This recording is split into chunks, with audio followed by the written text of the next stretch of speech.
Salam, hörmətli abituriyentlər. Bu videoda mən sizlər üçün 2025-ci il Güvən nəşrləri biologiya 2-ci hissədə genetika bölməsindən 38-ci sualın izahını vermək istəyirəm. Sualda deyilir ki, verilən bu əlamətlərə görə fərdlərin çarpazlaşmasında fenotipə görə valideyn formalara oxşar olan fərdlərin əmələ gəlmə ehtimalı neçədir? Tam dominantlıq mövcuddur, ilişiklik yoxdur.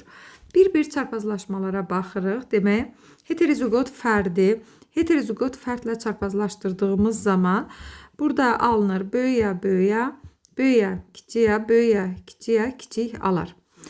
Baxaq, burada valideyn hər ikisi heterozigotdur. Heterozigot olduğu üçün dominantın əlaməti üzə çıxır. Demək, valideynlər dominant fenotiplidir.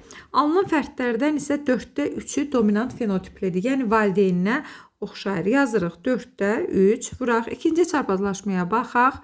Demək, dominant homozigot fərdlə heterozigot fərdin çarpazlaşması zamanı bildiyimiz kimi bir fenotip, 2 genotip alınır.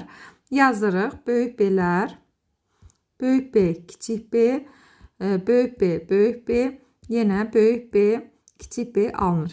Diqqət eləsək, görərik ki, burada bir fenotip var. Yazırıq 1, yəni valideyninə oxşuyur hamısı.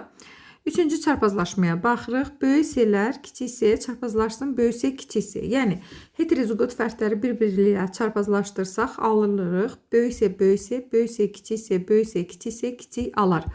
Burada da diqqət eləsək, görərik ki, valideynlər heterozigotdur. Heterozigot olduğu üçün dominant fenotipli olur. Alınan fərdlərdən də 4-dən 3-ü dominant fenotiplidir. Yazırıq, vuraq 4-də 3.